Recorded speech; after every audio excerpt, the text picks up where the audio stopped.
small number of housekeeping matters and announcements that I need to make. The first announcement concerns the Budapest pre-moot results. For those teams that participated, we do have those results and they're available in the foyer after this moot is completed. After the final is completed, everyone will need to leave this room. The hall needs to be completely empty so that the service staff can come and reset the tables and so forth. It is not possible for you to reserve seats. Please do not leave anything in the hall. Anything that is left here will be taken off the seats and put aside, and you would need to collect it later. It is very, very important also that you take your banquet tickets with you. Do not leave your banquet tickets in the hall. You will need to present your banquet ticket when we re-enter after the service has the tables and the like have been reset. When you do leave the hall, I'd ask that you perhaps take the opportunity to go to the bathrooms and the like, because when you come back in, we will be restricting the access through the various doors so that everyone does come through and we can check whether or not you have a ticket. My final message by way of administration is to ask you all to turn off your mobile phones and to repeat the message that I've been making throughout when people have been arriving. You can see that the tables are set. Please be very careful during the hearing not in any way to disturb the table settings, and particularly try and be very particularly careful about not breaking any glasses. So with that, I now turn to introduce our panel and then our teams. The chair of our panel today is Alice Freeman-Wolf. Alice is the Deputy Secretary General of the Vienna International Arbitration Centre, and as we all know, it is the VAC rules that we are using in this year's competition. To Alice's right, so your left as you look at the stage, we have Mr. Gary Vaughan, who many of you will know as a series of 3 books and many more, and one of the world's leading international arbitration authorities here. To the other side of the stage, we have Professor Harry Fleckner, who many of you will know as the #1 single chart holder for CISG songs. But as you can see, he is also an expert, a real expert in the CISG. Details of all our panellists can be found in the MOOC booklet, and I'd invite you to read that further in due course. Our teams today, representing the claimant, is the University of Buenos Aires.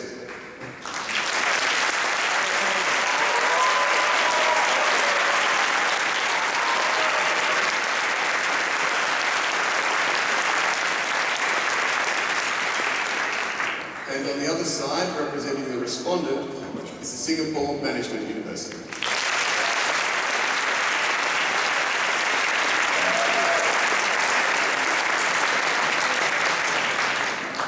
Now I make one final plea to not disturb the table settings and not break any glasses.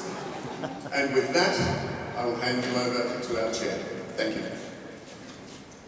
Thank you very much, Chris, for this very nice introduction. I'm very honored to be sitting here today as representative of the Vienna International Arbitral Center in such a superb company, chairing this year's finals, together with Gary Vaughan and Harry Fleckner. And on behalf of the whole tribunal, we would really warmly welcome you all here. Before we actually start, please allow me some personal comments that I would like to make. I would first really invite you to take a moment of silence and commemoration of the innocent victims of recent acts of terror that have been committed this week and the past couple of months. I think it's terrible. I'm very shocked about it, and I think the list of the places is frightening. This is why I really urge you all that you are here today. It's 2,000 students from 95 nationalities to act as ambassador of peace when you go back home and make a pledge for tolerance. You all know that arbitration is one form of amicable dispute resolution. In instead of using weapons. And I'm convinced that events like this are really there to foster peace on a wider scale and plant peace in our hearts. I really urge you, when you go home, that you take this idea of peaceful resolution of disputes with you and you spread the word. I really believe it's a unique opportunity to be here for this event, to getting to know a lot of colleagues, to getting to know a lot of different nationalities, to break down boundaries and ultimately make this world a better place. So please, let's take a moment of silence in commemoration. Thank you. Well, after these grave words, which are nevertheless necessary, I think, let me return to this sort of pleasant situation that we have here today. I can imagine that you're very nervous sitting up here, and I can tell you the same for me here. It's not every day that you're chairing a panel with such learned personalities. In addition, you do not have usually an audience of 900 people, because as you know, arbitration is private. And also what you don't have is 2 bottles of wine standing on the table of the tribunal. So a thank you to the Czech team that I heard sponsored these bottles. I think it's a very nice thing, and I'm pretty sure that we're going to open the bottles after the finals all together. For me, it's also a personal moment to be sitting here, because actually it was 11 years that was as close to the finals as I am now. I was a coach of the Vienna team, and they had made it to the finals. So I was sitting on the opposite side, and it was additionally emotional because I had given birth in the week of the finals to my first son, and actually that was my first event out of hospital with my 5-day-old son sitting there. So I have really a weak moment for that one. I wanted to share it with you, so be assured it's really a touching moment for me too. And having said that, as a last note, for me and for us, both of you have already won. Both teams have won, and all of you have won because you have participated here. You made it to the finals. I think you should all take this opportunity and make the best out of it, and I really congratulate you already now that you have come that far. Well, having said that, I wish you both the best of luck. I declare the finals open, and I would like to ask the councils to announce if they have come to an agreement with respect to the proceedings. Thank you. Good afternoon, Madam Chair, members of this tribunal. The parties have reached an agreement as to how to allocate those times and issues. The claimant will begin with the 2 claims for litigation costs for 14 minutes. The respondent will respond to that in 13 minutes, leaving both sides 1 minute for rebuttal and sub-rebuttal. In the second half of the hearing, the claimant will begin again with the issues of damages for the framework agreement and document production request. In the case of the claimant for 14 minutes, in the case of the respondent for 15 minutes, leaving both parties 1 minute for rebuttal and sub-rebuttal. Okay. We're in agreement with that. And I would then like to invite counsel for claimant to start. Thank you. Members of this tribunal, to understand claimant's case, we need to understand how the parties decided to structure their relationship and allocate each one's business risks. On the one hand, the claimant committed to buy a minimum of 7,500 bottles every year, irrespective of the quality of the wine. In return, the respondent committed to sell up to 10,000 bottles each year, again, irrespective of the quality of the wine. From 2009 until today, the claimant has complied with its statutory burden. However, in 2014, the respondent did not. My presentation will be divided into 2 main issues. First, the claimant is entitled to damages for the interim measure proceeding, and second, the claimant is also entitled to damages for the breach of the arbitration agreement committed by the respondent. As regards to the first issue, it is relevant for this tribunal to consider that for claimant's business model, certainty in supply is crucial. At the time of in December, when claimant had pre-orders for 6,500 bottles, 20% more than the previous year. It placed its order for 10,000 bottles, and it received a response by Respondent CEO, Mr. Weinbauer, and I'd like to invite the Tribunal to page 15 of the record, where we have this communication by Mr. Weinbauer. I'm going to refer to the Tribunal, this is page 15, and I'm going to refer to the last paragraph. Quote, to avoid any doubts, there will be no delivery of any bottle of the 2014 harvest to you, even if we have to drink them ourselves. End of quote. Besides being rather offensive and most definitely unprofessional, at this stage of the proceedings, we're assuming that this denial of delivery and intent to avoid the contract is indeed a breach. And this is the same attitude that led the claimant to request an interim measure before Mediterranean courts, which was indeed granted. But given the fact that the American rule applied to the Mediterranean, claimant had to bear costs for this measure.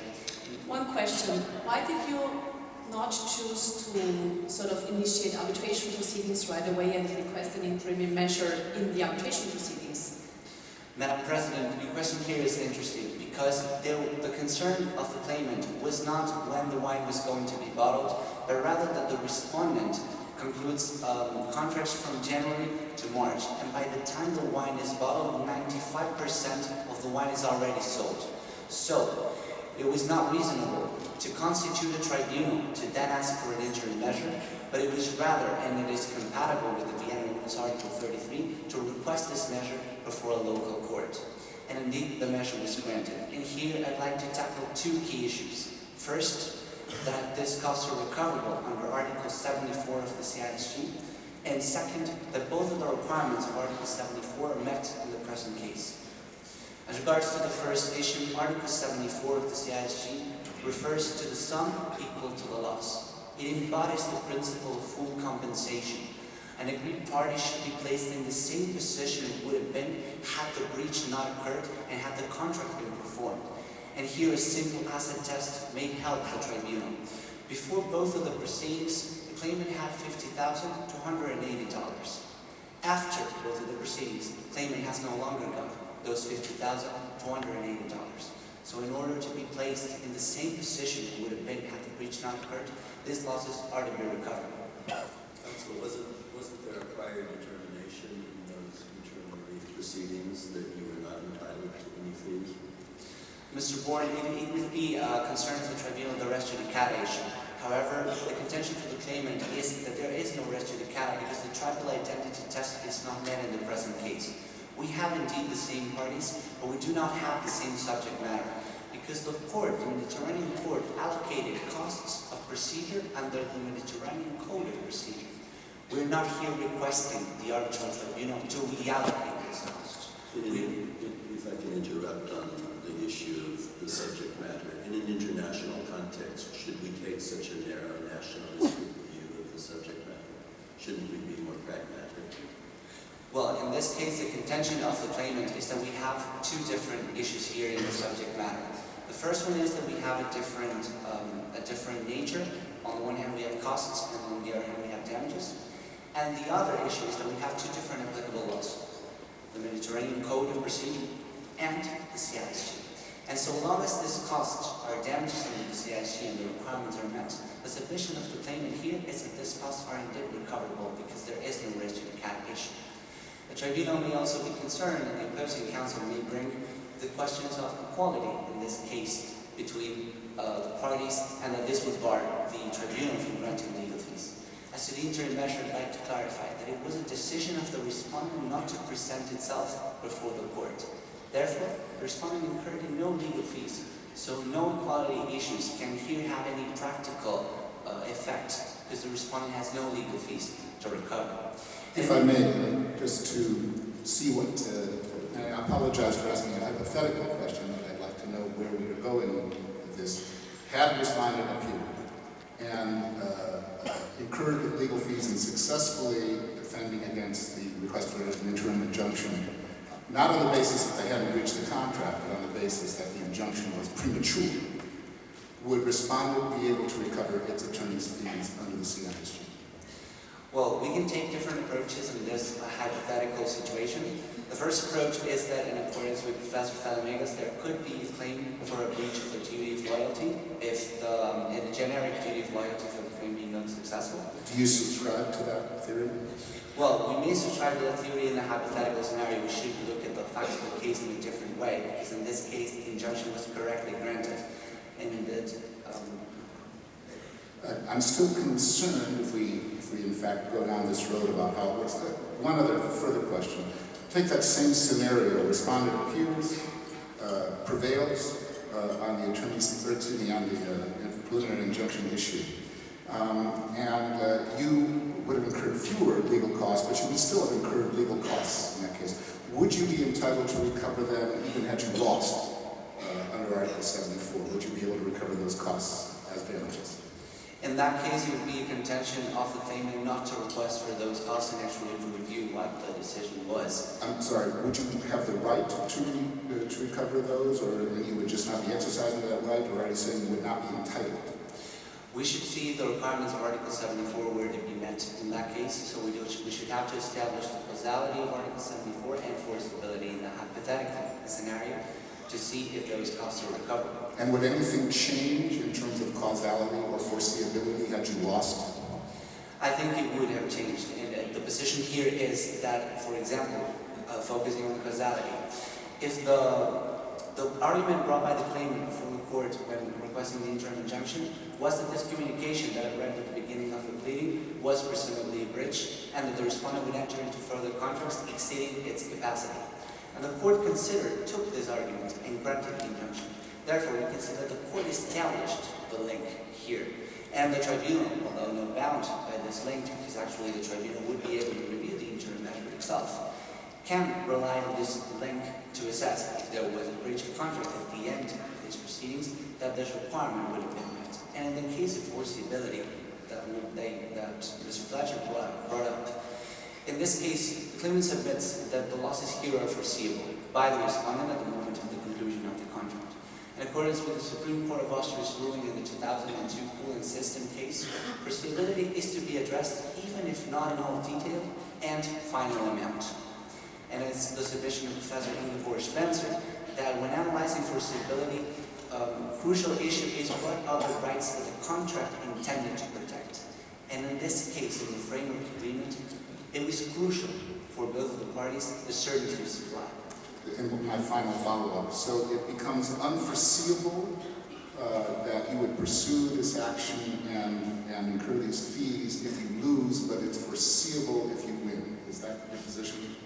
Let me clarify the position so that we are perfectly clear here. The position of the claimant is that some kind of legal action was foreseeable, even if not in all detail and final amount. If we change how everything was done, we should have to reassess in a hypothetical situation if this was actually foreseeable. But in this particular case, some kind of legal action was foreseeable, and given the fact, which I mentioned, that the wine at the moment of the bottle was almost already all soaked, the concern of the claimant was, and this was a fact that the respondent actually knew according to the record, it was foreseeable that some kind of legal action would be brought. And finally, as to the first submission, so that I move to the breach of the arbitration agreement, opposing counsel may bring the appeals court of the Southern District of the United States case, the Zapata case. However, I'd like to clarify that that case dealt with the costs of the same proceeding. We're not here requesting the tribunal to grant the cost of this arbitration. We're requesting this tribunal to grant costs that were incurred prior to this arbitration. And when, in the ruling of Zapata, Judge Posner analyzes the situation of costs incurred prior to the main proceeding, it arrives to a different conclusion, that these costs are actually recoverable under Article 74 of the statute. And to sum up the first issue, what claimant did was, in accordance with the arbitration agreement, to request an interim measure before a local court, complying with both the Vienna Rules, Article 33, and the Tribunal Law, Article 9. However, what is not compatible with an arbitration agreement is to litigate the merits of the case before a local court. And this leads me to my second submission, because the respondent brought an action of non-liability before a local court, and the claimant was forced to bring the arbitration agreement so that the court would refer the parties to arbitration and to this room today. I have a question with respect to that, wasn't it in your hands, in your client's hands, actually to prevent those proceedings? I mean, you just could have answered to the letter that was sent to you. I understand your concern, Madam President, and the opposing counsel may bring this communication as a way to avoid liability. And in this case, unfortunately, our client did not respond to this communication.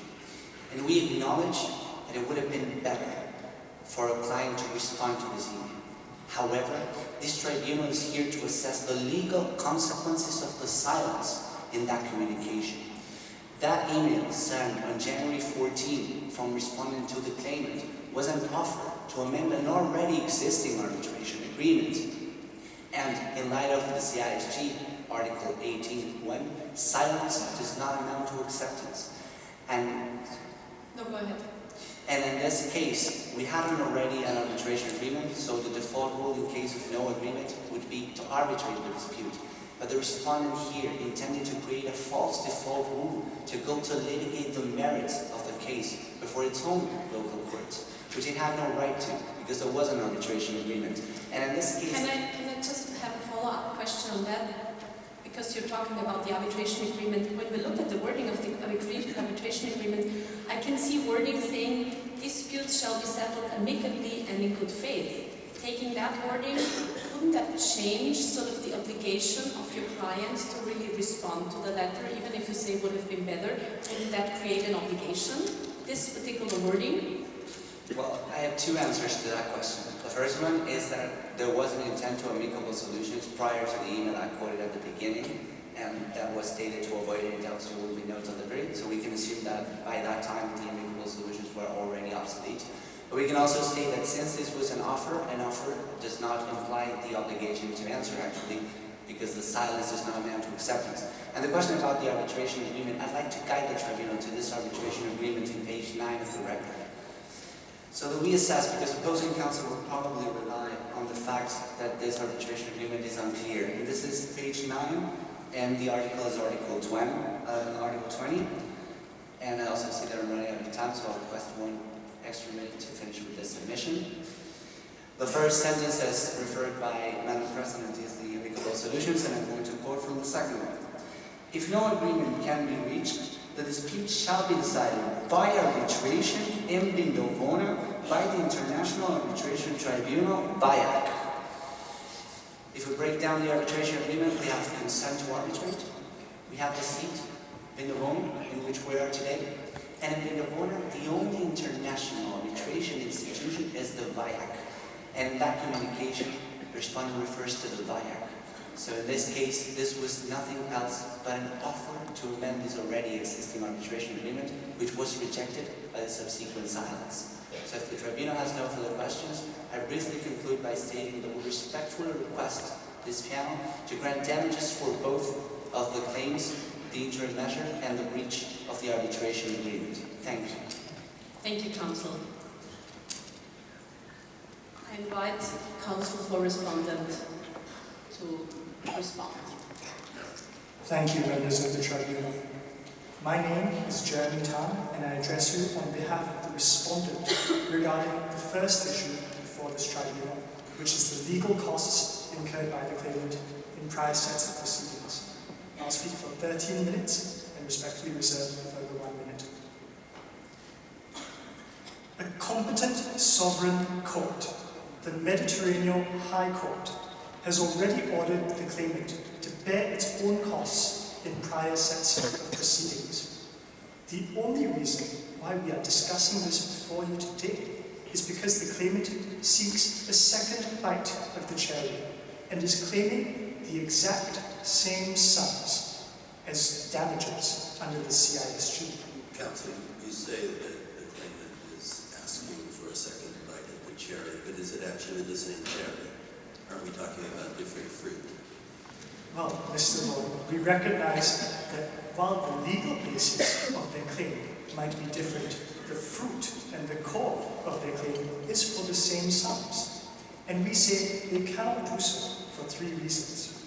The first, which applies to both sets of proceedings, is that the legal costs sought by the claimant do not fall within Article 74 of the CISG. The second, which applies to the injunction in particular, is that it was not a foreseeable response to the respondent's actions as required under Article 74. Our final submission relates to the declaratory proceedings, and we say that the claimant is precluded from claiming those costs because of its conduct under Article 80 of the CISG. I turn now to my first submission on attorney's fees under the Convention. Now, the claimant in its submissions has not cited a single case authority in support of the proposition that fees are claimable under Article 74. Rather, we would suggest that this tribunal should have regard to the CISG Advisory Council Opinion Number 6, rendered in 2006, which is regarded as the leading pronouncement on this area. In their opinion, at paragraph 5.4, they state that attorney's fees cannot be awarded under Article 74. Rather, these sums are costs to be awarded or denied according to the relevant procedural rules. Now, we say that this is a principled position and that there are two reasons that underpin this. The first, which to clarify does not rest on the principle of res judicata, is that awarding costs as damages would run against the grain of Article 7.1 of the CISG, which requires this tribunal to interpret the Convention in light of its international character. Allowing claims for such fees would, in substance, instate a loser pays rule, despite the diversity of approaches on cost recovery adopted by CISG member states. Some jurisdictions, such as South Korea and Japan, follow the American rule that each party is to bear its own attorney's fees. Still others, such as Singapore, Canada, and Italy, allow partial recovery depending on the circumstances. And yet others, Finland, Sweden, and Denmark, tend towards full recovery.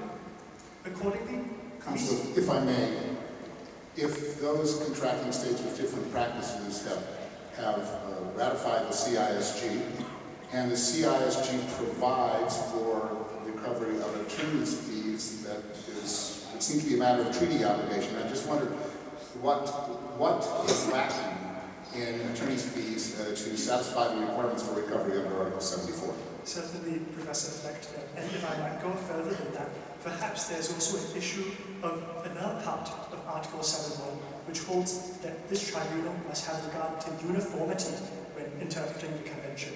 But we see that this must be balanced against the former interest of domestic states. As the late Professor Peter Schlechtrin has said, there are limits to the creative development of a convention, for it might not only be contrary to the drafter's views and policies, but also, and in some instances, more importantly, contrary to the intentions of national legislators who have ratified the convention.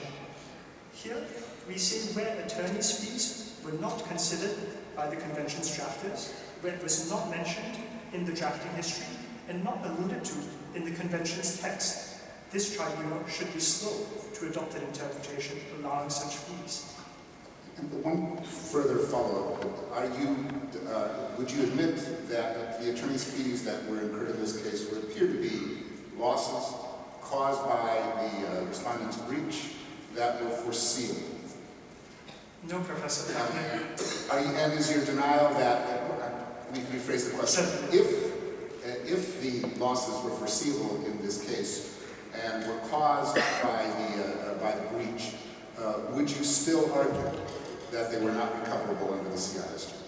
Yes, Professor Fleckner, we would, because we would say that allowing the recovery of attorney's fees would contradict the procedural laws of a sovereign state here in the Mediterranean. Can you give me another example of losses that would appear to meet all of the requirements of Article 74, but that are excluded from the CISG on the basis of the kinds of considerations you were asking us to consider?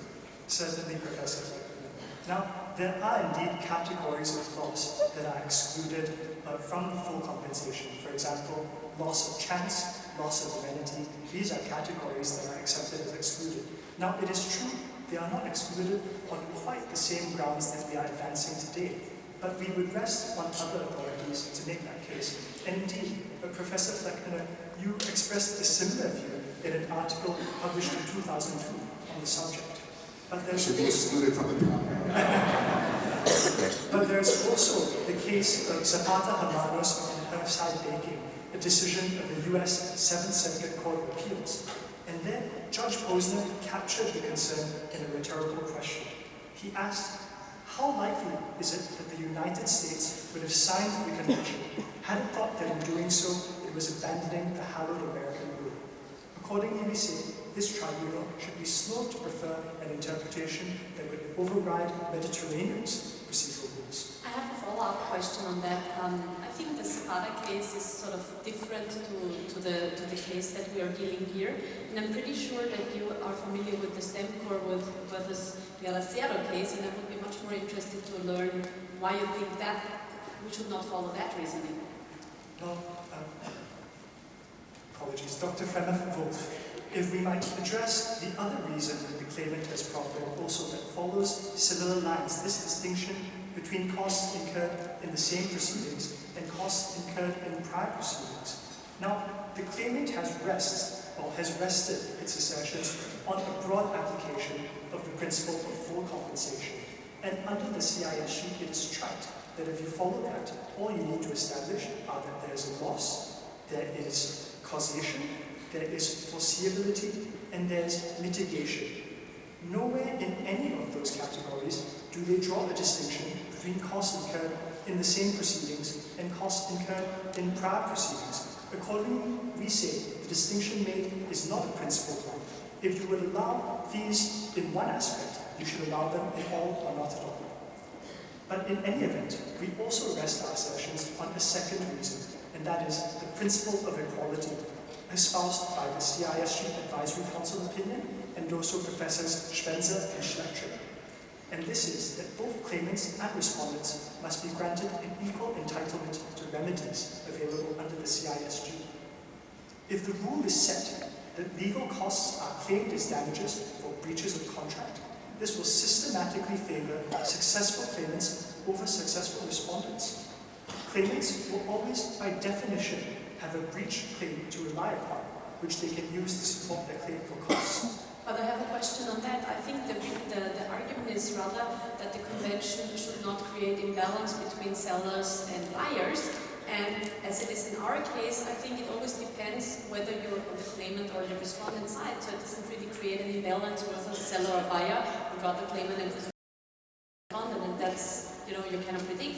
Indeed, Dr. Fremeth-Wolf, we do accept, of course, that if you look solely at the treaty basis in the wording, it does relate or seem to refer to equality between buyers and sellers. But if you take a broader view and look at the preamble also, there is the current or undercurrent of equality running between nations or contracting states. And Professors Schwenzer and Schlechter and the Advisory Council have interpreted this to mean that the principle of equality extends also to claimants and respondents. Does that mean claimants can never be entitled to recover any damages because respondents can't have a claim to damages? No, Mr. Bond, we will not go so far, but we do say that the concern relating to costs in particular should trouble this tribunal because this would systematically skew cost recovery in favor of successful claimants over successful respondents. I think in the interest of timing, I think you should move to the court proceedings because there are a lot of interesting issues there as well. Certainly, thank you, members of the tribunal. Now, turning then to my second submission, even if this tribunal is of the view that costs can be recovered as damages, our second submission relates to the injunction and why, on the facts, these costs should not be awarded. We say the injunction was not a foreseeable response to the respondent's actions as required under Article 74. The claimant's case is that the costs incurred in the injunction were foreseeable because it was a reasonable action taken in support of its claim for specific performance, which it was insisting on at that point in time. But Professor Fleckner earlier raised a concern regarding the prematurity or potential prematurity of the injunction. And we say this is precisely the concern here, that the injunction was premature because at the time there was no real risk that the respondent would become unable to deliver. the earliest delivery of the wine would only have taken place in July 2015, 7 months after the injunction was sought. Further, the product that was to be delivered did not even exist yet. The wine would not have been bottled till at least 5 months after the injunction. We say, therefore, on this basis, that the injunction was premature. You previously asked us to defer to the decisions of sovereign national courts. Don't we have a sovereign national court deciding, in fact, there was a basis for granting the injunction because it was urgent? Indeed, Mr. Bond, there is the decision of the Mediterranean High Court, and we do accept that this should weigh in the tribunal's mind. But we say that the analysis under Article 74 is a broader one that allows this tribunal to take a step back and assess the facts in the whole and consider whether or not the actions were reasonable. I will grant you an extra minute because we have posing you a lot of questions and I would really like to answer with respect to the sort of court proceedings. One issue that has been addressed by the claimants, that actually they were now not under an obligation to respond to your counter-offer. Certainly, and this relates to my final submission on the declaratory proceedings. Our argument here is premised on Article 80 of the CISG, that the claimant is precluded from claiming the costs they incurred because they share responsibility for the breach that occurred. Now, let me take the tribunal briefly, mindful of the time, through the facts of the matter, bearing in mind the sequence of events. On 8th December 2014, the claimant first commenced the injunction proceedings in the Mediterranean High Court. On 14th January 2015, about a month after, we sent the letter that the claimant has discussed. And this letter can be found at page 33 of the record if the tribunal determines. Now, in the last paragraph, we clarified our concern that the arbitration clause appeared defective because the institution reference did not exist.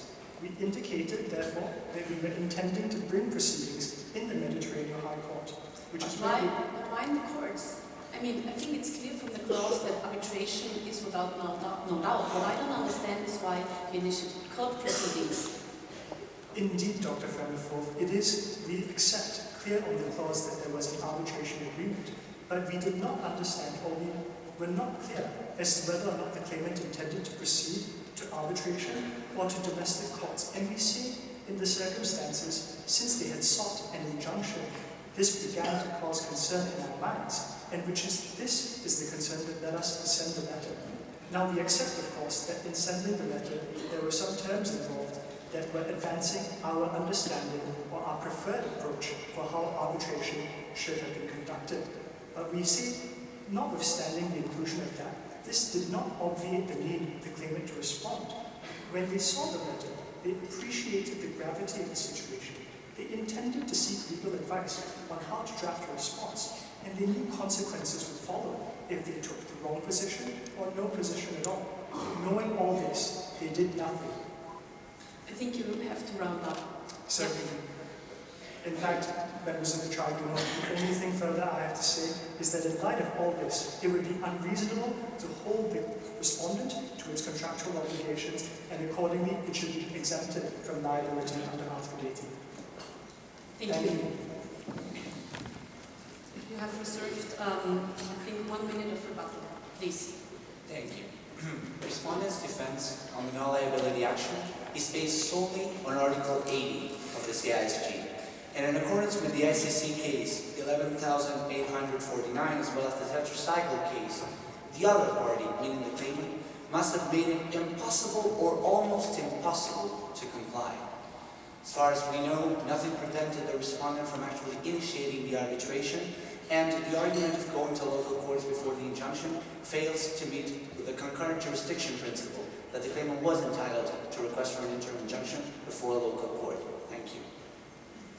Thank you. Members of the tribunal, I will meet the claimant's authority with my own. Indeed, in 1996, the Supreme Court of Austria, in the propane case, also considered Article 80, and there they held that impossibility of performance was not required for Article 80 to be activated. Rather, we say, as Dr. Thomas Newman, in his monograph on Article 80 has said, the test is whether it would be unreasonable to hold the respondent to its strict contractual obligations. And on that basis, we say the respondent should be exempted from liability. Thank you. Counsel for claimant, with regard to hearing arguments on damages and document production. Once again, members of this tribunal, good afternoon, opposing counsel. As it has been established at this stage of the proceedings, we're assuming that respondent breached the contract by not selling the bottles it was bound to sell to the claimant. Opposing counsel was concerned with claimant taking a second bite to the cherry. Apparently it had no problem with taking half the cherry for the claimant. Now, opposing counsel may attempt to paint a picture where it had no other option but not to comply. However, now we know that it was respondent who concluded a contract with a new customer after claimant's binding order and after the bad harvest. It is with this given context that claimant is requesting damages. And in that regard, this party will make two main submissions. First, the claimant is entitled to the extra profits made by respondent from its sale to a third company, SuperWines, as damages. And second, the claimant's procedural requests so as to ascertain those damages can and should be granted. Now, regarding the first submission, there are three main points to it. The first one is that in this particular dispute, the method of calculating damages proposed by the claimant, referred by some scholars as disgorgement, is the most suitable one. The second one is that the gains made by the respondent are a presumption of the losses of the claimant. And lastly, that in any case, the losses of the claimant are most likely to be higher than the gains made by the respondent. Now, regarding the first point, there are two underlying facts of this case that are crucial, which are first that, as it has been established by this tribunal in Procedural Order Number 2, Paragraph 13, the damages of the claimant, though not impossible, are extremely difficult to quantify. The second one is that the parties decided in the arbitration agreement to conduct the proceedings in a fast and cost-efficient manner. Now, scholars such as Professor Ingeborg Schweitzer and Pascal Hahand have established that in certain cases, when damages are difficult to quantify, disgorgement should be granted as a method to calculate damages under Article 74 of the CISG. Moreover, it was Professor Ingeborg Schweitzer who provided a factual scenario under which this type of method of calculation should be granted. This factual scenario comprises a party that is bound to sell goods to another party that rather sells it to a third party for a higher profit.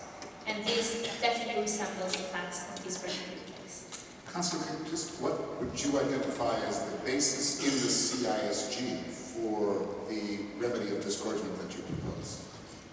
Mr. Becker, this party is not proposing disgorgement as a remedy, but rather as a method of calculating damages under Article 74, and as it has been established by the Secretariat Commentary on Article 74, this tribunal has the discretion to decide the method it deems appropriate so as to assess damages. Just one further question. I'm looking at the issues we're supposed to decide according to Procedural Order Number 1. And issue 1C is, can claimant claim the profits respondent made by selling the bottles to SuperWines as part of its damages, even if that includes further profits? So are you suggesting a different definition of the issue we should be deciding?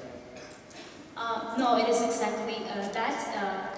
It is as established by the record that this party is requesting to find the price paid by SuperWines to respondent and to calculate damages with regards to that particular price, and to make it perfectly clear, if I may guide this tribunal to page 62 of the record. It is paragraph 66. I will quote the question. It says, how is the claim for lost profits in Procedural Order Number 2, Paragraph 5.c to be understood? It covers the delta between the price claimant would have paid for 5,500 bottles, that is to say, 41.50 euros, and the price paid by SuperWines, which is not known. End of quote. So that would be the claim. But I wish to be clear, you would suggest we should award these damages even if they exceed the profits lost by claimant. Is that correct, according to procedural, to the issue 1C in the procedural number 1? Well, the fact is that, Mr. Beckner, this party is, first of all, suggesting that by granting this method of calculation, we would not leave the compensatory beyond, because, first of all, the gains made by the respondent are a assumption of the losses of the claimant. So in that sense, because they reflect market conditions, we would not be going against this sum equal to the loss.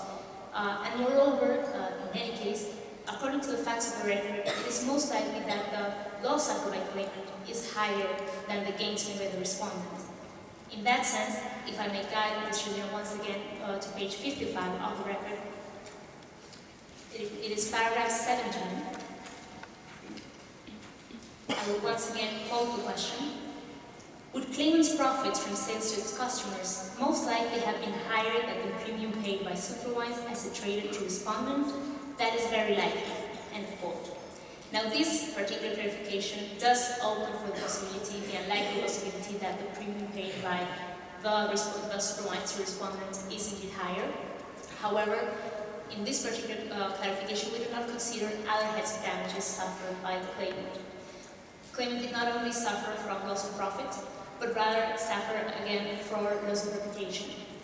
According to the record, for the claimant, reliability of supply is crucial, as has been stated by my co-counsel, and claimant could not supply its customers, its collectors, with the multi-wealthy respondent, a wine that had won, the only wine that had won 5 years in a row the gold medal in rating. So in that sense, our reputation is rather difficult to build, and it can be spoiled in seconds. And it is best tested in times of crisis. And when the wine was missing, respondent's wine was in shortage, claimant could not deliver, and its main competitor could. So even if the concern of Mr. Flecker is that if there is a windfall, if there is a possibility, which according to the record it is the least likely, and even considering the loss of reputation, the possibility is even decreased. The fact is that even if he had a windfall, this tribunal should face the question whether to grant it to the breaching party who failed to comply with its obligations with the claimant, or to the party who suffered from damages because it could not comply again with its own customers. There certainly are jurisdictions, and I would say my own jurisdiction is one, which in fact take the position that if the party can breach the contract, compensate the other party for losses, and be in a better position to make more money, that is something not to be prevented, but in fact to be encouraged, an efficient breach. Are you saying that the CISG overrules that particular approach? Indeed, some jurisdictions encourage efficient breach theory. However, the CISG does not have this spirit present, and it is the chosen law by the parties. And we can see that one of the principles of the CISG is the principle of performance. It is embodied in Article 46, and also in the principle of full compensation, Article 74. And according to Professor Schwenzer, it is a principle that has to be upheld in this convention.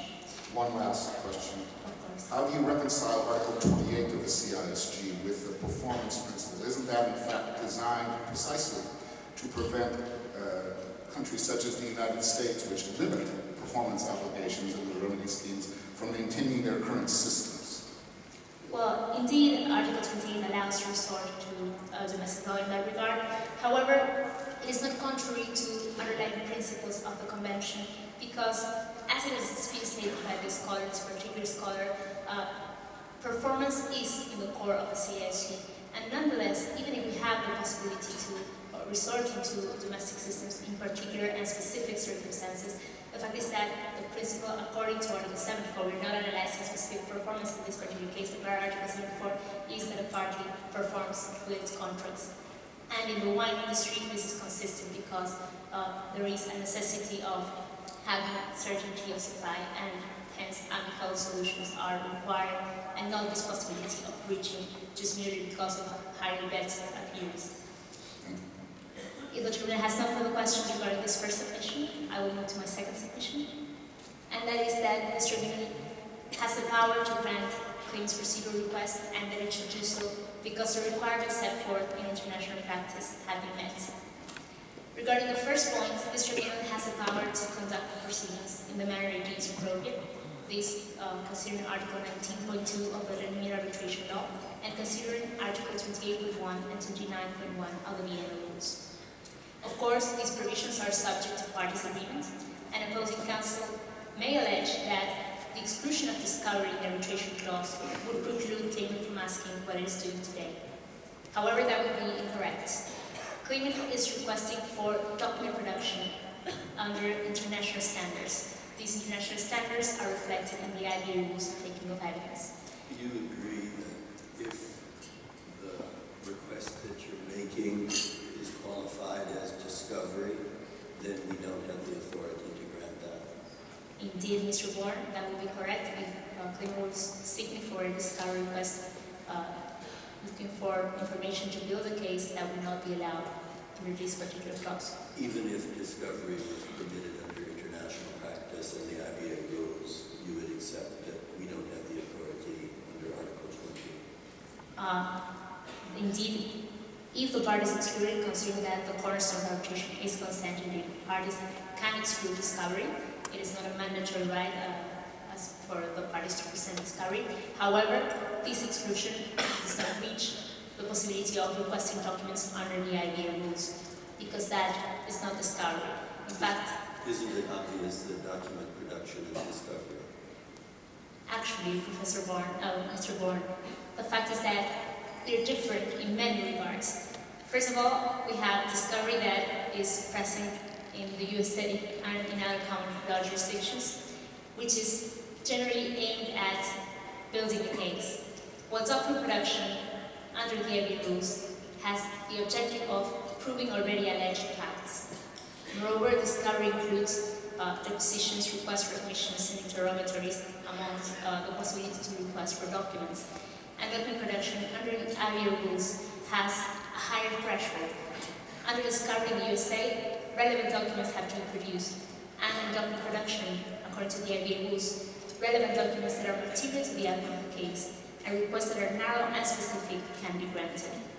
Aren't those just differences in degree? We're really talking about the same fruit. It is claimant's admission, Mr. Bourne, that it is not the same fruit, but rather a different one. And if we cannot have this from the scholarly distinction, we should see the parties' intention. According to the parties' agreement, we can apply the CISG with no procedures rules apply, and in this case we can use Article 8 of the CISG to analyze the intention of parties. And if we go to our witness statement provided by the respondent, which is on page 31 of the record, this would be a statement provided by Mr. Weinbauer, the CEO of Respondent at the time of the contract. If we go to paragraph 6, we will see what he understood the clause meant. I will quote the first sentence. Our lawyer told us, however, that in our jurisdictions, in particular those from the common law world, such requests are common and often granted. End of quote. So if we analyze this, we see that the respondents had in mind that this was excluding a common law type of proceeding. And in fact, it was having to exclude it according to this witness statement because it had been previously been engaged in a US-style discovery. However, if this is not sufficient enough for this tribunal, we could move to the Article 8.2 and the objective test, what a reasonable person would have understood under the same circumstances. Can you remind me, is there evidence in the record of your client's understanding of the Indeed, laws? in page 20 of the record, we have an in-house lawyer of the claimant who states in paragraph 5, I quote, "My understanding of the clause was that it was meant to exclude only very broad US-style discovery, including letter interrogatories and requests for broad groups of documents.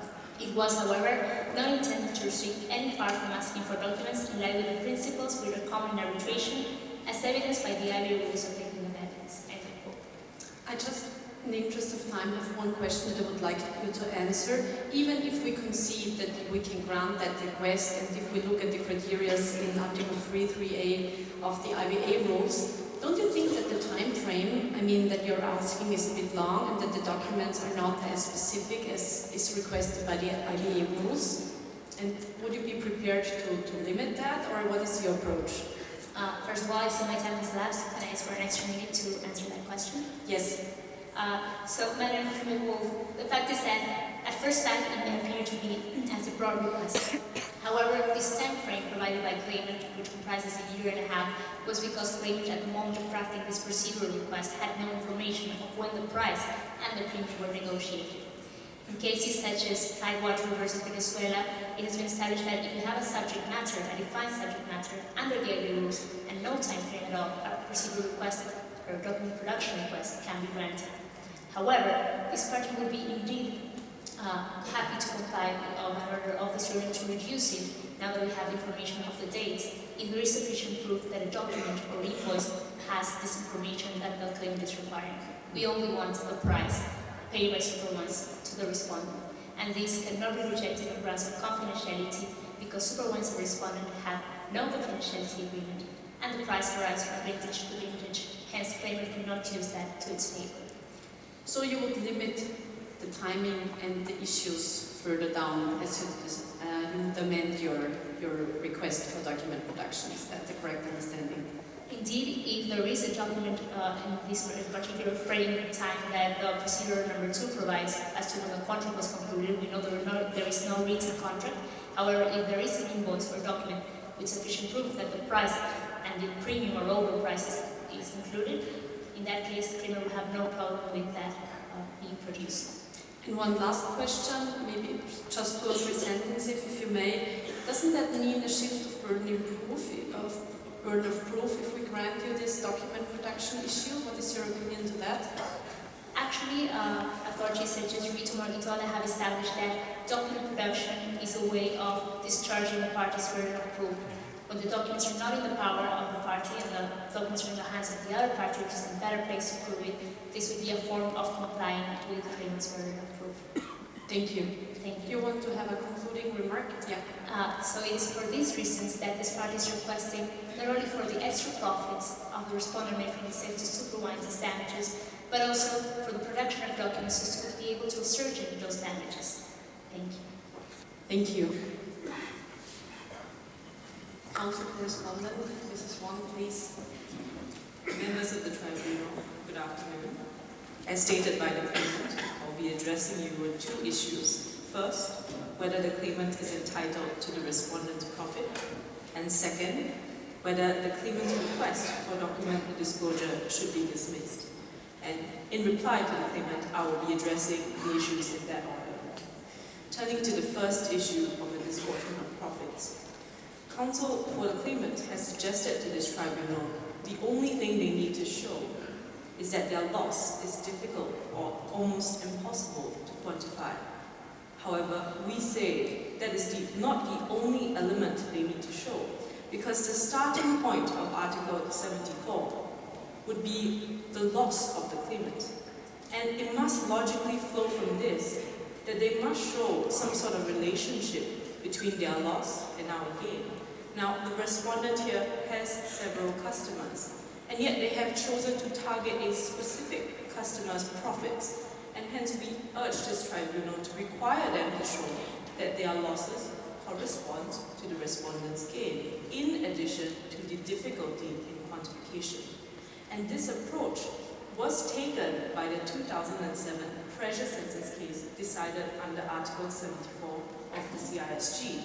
Counsel, you said that there must be shown a relationship between your gain and their costs, some kind of causal link or some kind of relationship. I just wonder, doesn't the record establish that in fact your gains are very likely to be less than their costs? I don't quite know the reason why. I don't know whether we really have to know the reason why. Isn't that sufficient to justify their request for proof of the sales price to supervise? Professor Fleckner, we do recognize your earlier query, counsel for the claimant, whether or not they are in principle arguing this or based on the quantum. Now, while the quantum as addressed by the record would be similar or even less if they claim for our profits, our proposition is that in principle they are different. So if the claimant would like this tribunal to award them damages, they should be required to prove their loss. And this is separate from the fact that the quantums may match, because in principle, our gain and their loss is separate. And I say this for 3 reasons. On the facts, we recognize, first, that parties occupy a different position in the supply chain. The claimant here is a wine distributor, and the respondent is a wine producer. The profits earned by a wine distributor is very different from the profits earned by wine producers. And hence, We say that the claimants could have never stepped into the shoes of the respondent to sell to super wines. Second, super wines in this case paid a premium as a market entry fee. And this is unique to the respondent because super wines wanted to establish a sizable market share within a very short period of time in the high-end wine industry. And in order to do so, they wanted to establish a long-term relationship with the respondent on favorable terms. And that was why they chose to pay such a high premium. The claimants could have never commanded this premium. And my last... Just before we leave it, I'm still not entirely clear on why, if we have an accurate number, it matters whether there is this connection that you talked about. As long as we have the right number, shouldn't that be sufficient for us to award the damages? Professor Fleckner, I have two responses to this. First, on the issue of overcompensation to do with the quantum that you are asking. If the claimants are so sure that their losses will not exceed our premium, this would undercut their case that their losses are difficult to quantify. And in any event, even if the numbers match up, this tribunal should adopt a principled approach in awarding damages. Just because the number may correspond does not mean that the respondent's gain reflects the claimant's loss. And my very last reason for saying this is that on the facts, we know the claimants have already obtained substitute wines for Vis Moot. And while we do admit that the wines may not be of comparable quality, they already obtained profit from selling these wines. And because of that, we say there is a real risk of overcompensation. If we draw these three strands together, we see that the claimant's loss is not reflected by the respondent's gain. However, I just have one question because you said substitute transaction. Are you sure that actually was a substitute transaction? Maybe they would have bought the wine from Vis Moot anyway. Dr. Tribunal, we understand your concern. If I may refer this tribunal in order to address this to page 5 of the record. This is just the claimant's statement of claim that they have drafted to this tribunal. At paragraph 11, the second last line, the claimant in parallel immediately started to contact other top vineyards and managed to make substitute arrangements for the 5,500 bottles. And in their statement of claim, they have recognized this was a substitute transaction and not a completely separate transaction. Turning to address the claimant's submission that their losses are difficult or almost impossible to quantify. While the record may state so, there are two more reasonable ways they can go about quantifying their loss. First, using key facts in the record, we see that they can do so. The market price for the respondent's Diamond Martell can be found at page 55 of the record at paragraph 14.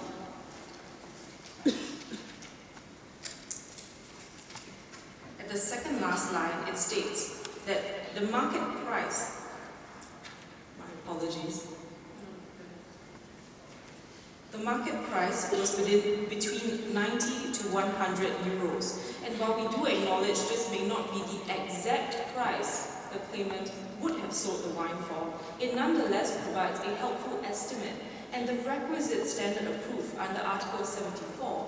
So you would be satisfied if we granted damages measured by the difference between the price that that claimant paid would have paid for the wine and this market value. You would concede that those are proper, would be a proper measure of damages.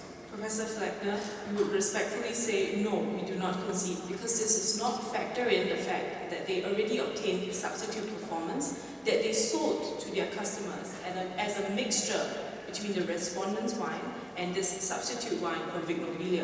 And hence, merely to take the difference between the market price and their cost price will not reflect their true loss.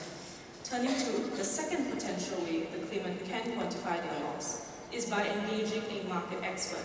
And this was what the claimant did in the 1979 cheese case before the German Supreme Court. In that case, the respondent had delivered rotten cheese to the claimant, who then resold it to other customers. and due to this rotten cheese, clearly customers left.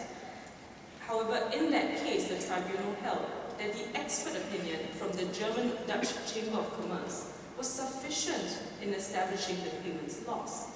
And this case is particularly instructive because it concerned cheese, which is very similar in terms of subject matter and industry, because despite the fact that high-end cheese and wine is subjective in nature with regard to quality, this complexity was addressed by the expert opinion. But still one question, I mean, the wine here was not rotten, as it was the cheese, and it was just not enough there, so that is, I think, another issue. Dr. Vermoof-Wolf, our position is that not that these experts could quantify exactly or what the effect of rotten cheese was, but they were introduced to inform the tribunal the effect the breach had on the claimant's loss. And we see on the record there is a competent body that both parties respect that's capable of doing so. If I may refer this tribunal to page 9 of the record. At Article 4, the second last line, this is the framework agreement between the parties. And as you can see, it states that if parties cannot agree to price, they can appoint an expert appointed by the Mediterranean Wine Association. Now we see there is a difference because this is with regard to contract price. But what we are proposing is that the Mediterranean Wine Association can provide the experts to determine the impact of the breach. And both parties recognize this authority on pricing the wine as they have included it in their contract. Would you be willing to supply documents to the Mediterranean Wine Association so that it could do its expert report? Mr. Bond, the Mediterranean Wine Association would not require documents from the respondent. This is because we are requiring that this expert quantify the claimant's loss and not the respondent's gain. And these documents, as they have sought, relate to the respondent's gain from the premium. And therefore, we correspondingly say these documents should not be disclosed. You may be right, but if you appoint the expert and they ask for the documents, would you agree to produce them? Mr. Bond, that I see that relates to my second submission on document disclosure, and I will address this in two parts. First, that this tribunal has no power to order document disclosure, and second, that the claimant's request should nonetheless be dismissed. On the first issue, the crux of the dispute lies at the interpretation of Article 20 of the Framework Agreement. And the operative phrase of Article 20 states, parties agree that no discovery shall be allowed. Before I deal with the intricacies of the witness statements, let me make two brief points. This clause is clear, unequivocal, and categorical, that no discovery shall be allowed. And second, there are no exceptions or qualifications to this clause. The claimant seeks to override this express and clear wording from the clause by referring to witness statements from Ms. Kimley and Mr. Weinbauer. However, as required by Article 8.1 of the CISG, parties need to come to some sort of an agreement. And if I may refer this tribunal to page 20 of the record. At the last paragraph, this is Ms. Kimley's statement, counsel for the claimants, or in-house counsel, my apologies. The first sentence states, I doubt the respondent had a very specific view on the clause. Now, we see there was no transfer, there was no information that shows the claimant's intention was communicated or shared by the respondent. However, even if this tribunal... Just one question. Must the intention be communicated under Article 8.1? I don't see that in Article 8.1.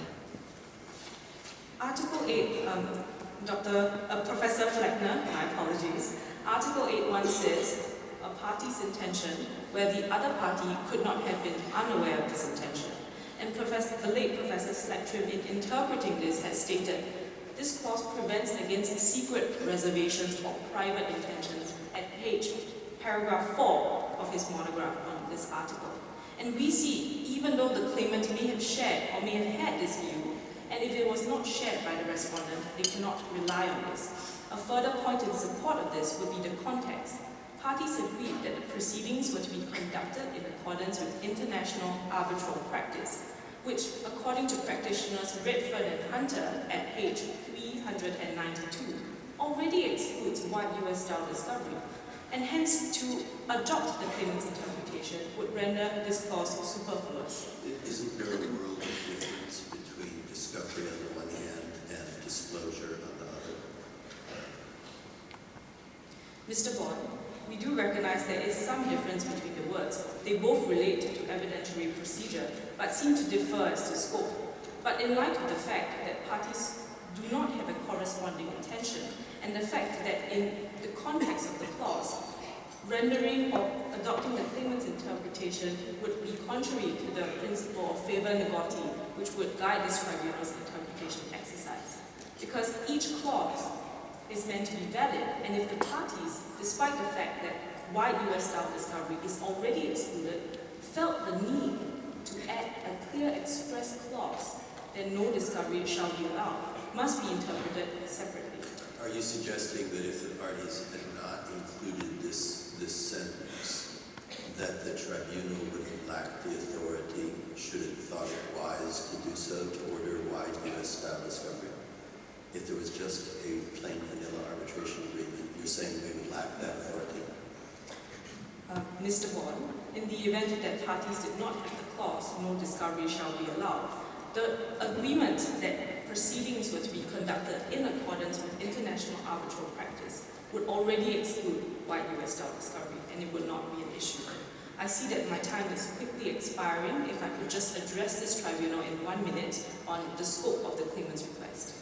I will grant you an extra minute because we have been pestering you with questions, and I would like you to especially cover also the issue of business secrets and why that would be a business secret. You may proceed. Thank you. On the first part on the scope, if this tribunal will turn with me to page 9. Oh, my apologies, page 7. This is the claimant's statement of claim.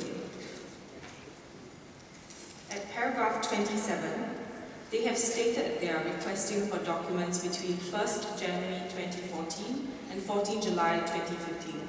This is 1.5 years worth of documents, and we say in excess of 10 months of the negotiation period. The start date is 4 months before Superwines and the Respondent even began negotiating the 2014 contract. But they have just said they would limit it down, and even if they limited it down, do you still think we should not grant it? Dr. Fremmer-Wolf, we see that they have been willing, and that is reasonable of them. However, addressing your earlier posed question on the commercial sensitivities of this information, we do recognize that confidentiality in and of itself should not bar this tribunal. Rather, it is a factor that should weigh against document disclosure. And if the only information they are seeking is the price, this price is also confidential. We see at page 61, paragraph 61,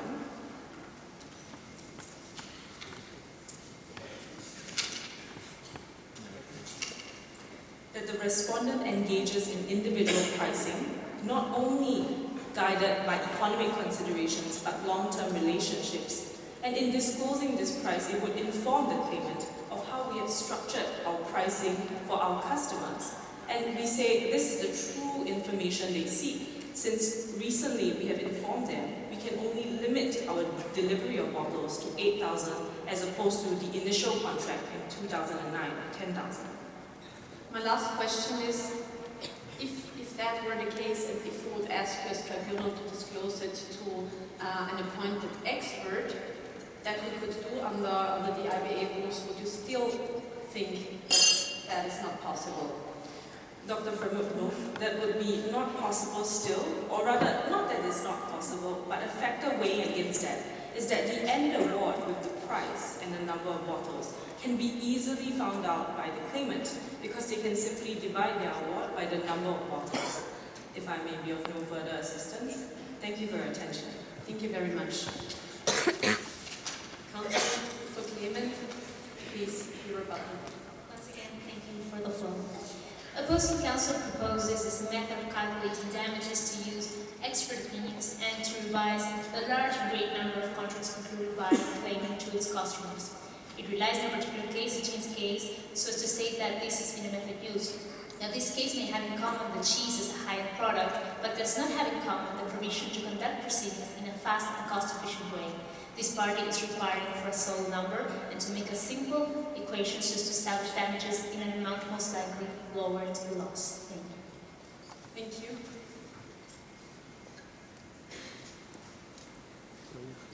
You want the counter rebuttal? Yeah. Members of the tribunal, just a quick point in rebuttal. We say this is sufficient if the claimant can satisfy this tribunal that their loss cannot be quantified and that it corresponds to the respondent's gain. However, in the event that cost is an issue, we see under the BIAC rules, this tribunal can allocate costs as they deem fit. And if that is the claimant's true concern, we can settle that otherwise. But they must prove to this tribunal that they are entitled to our profits. That is the end of my rebuttal. Thank you. Thank you very much. I think you both did an excellent job in keeping the timing issue. I think it was an excellent finals. Thank you for that very much. I think we will reconvene now and deliberate and yeah, see you afterwards and congratulations again.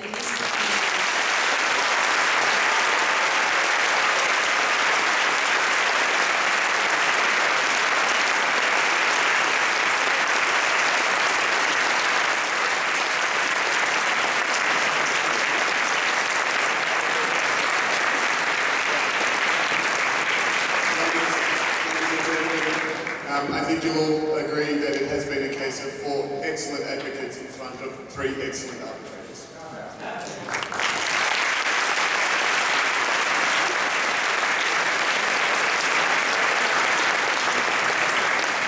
Now, before we depart the hall, I have a few housekeeping announcements. Shortly, we're going to ask you to all leave the hall through the doors on the side of the hall at the rear. Please ensure that you take your banquet tickets with you. You will not be allowed readmittance into the hall if you do not have your banquet ticket. You are not able to leave anything in the hall. Please take everything with you. You are not able to reserve tables.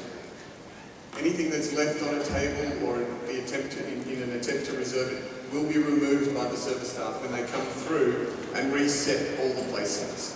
So I ask you all now to move out through the side. Please again take the opportunity to use the bathrooms and the like.